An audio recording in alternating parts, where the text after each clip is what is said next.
ថ្ងៃនេះអេដមីនទំនេរមកចង់បង្ហាញថាតើប្រហែលថ្ងៃយើងគួរផ្ដាច់ចង្សៃផ្សិតធ្វើឲ្យផ្សិតវាចាប់ក្របដោះបានល្អណាប្រយ័ត្នផ្សិតវាដោះមកអញ្ចឹងមានទាំងកូនមានទាំងមេមកច្រើនឃើញនេះតែកូនផ្សិតសក្បោះអញ្ចឹងណានៅមានធំហ្នឹងអេដមីនដកបានព្រឹកហើយដកមួយសាហើយដកបានមួយសាហើយសួរថាប្រហែលថ្ងៃយើងគួរស្រោចផ្ដាច់ចង្សៃវាពីទូទៅ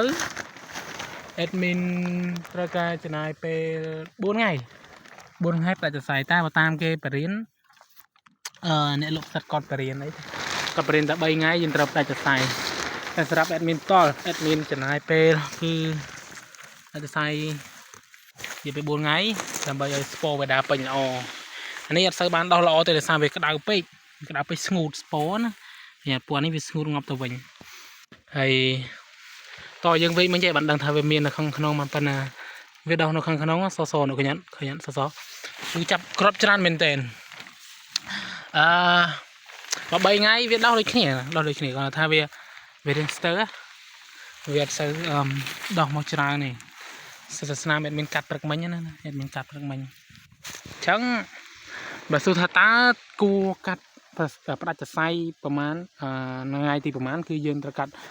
ទៅ4ថ្ងៃគឺល្អ4ថ្ងៃល្អតែត្រូវប្រកាសថាចម្បាំងមកជើងត្រូវមានសនាមនេះគឺស្ងួតខ្លាំងមែនទេអេដមីនវល់ម្សិលមិញ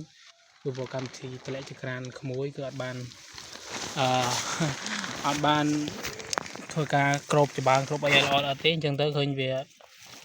ស្ងួតចម្បាំងអស់តែមិនជាបញ្ហាទេផ្សិតយើងនៅតែដោះធម្មតានេះគឺផ្សិតហ្នឹងគាត់ថាការមូចម្បាំងចេះវាអត់សូវជប់ចម្បាំងដូចយើងជន់ទេជន់ពុំគឺចប់ល្អអញ្ចឹងអេដមីនមានតែប៉ុណ្្នឹងទេអញ្ចឹងមានតិចនិចនៅវីដេអូក្រោយអេដមីននឹងព្យាយាមបង្ហាញដល់អ្នកទាំងអស់គ្នាយើងចែកម្លែក share នៅចំណេះដឹងកសិកម្មទាំងអស់គ្នាដើម្បីឲ្យប្រទេសយើងទៅចម្រើនប្រទេសយើងជាប្រទេសកសិកម្មបាទ Goodbye